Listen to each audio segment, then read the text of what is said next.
Hello friends, नमस्कार। कैसे हैं आप लोग? उम्मीद करता हूँ अच्छे होंगे।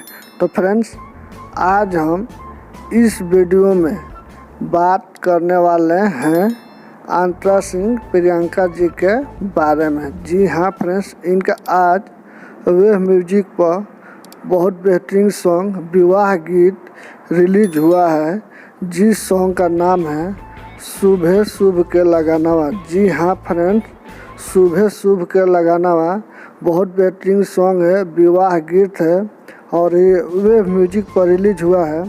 तो आप लोग खूब ढेर सारा प्यार और आशीर्वाद दीजिए अंतरा सिंह प्रियंका जी को, और प्लीज़ मेरे चैनल को आप सब्सक्राइब कर लीजिए।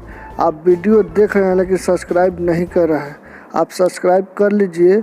हम आपके लिए ऐसा ही अपडेट लाते रहूँगा। तब तक के लिए बाय बाय।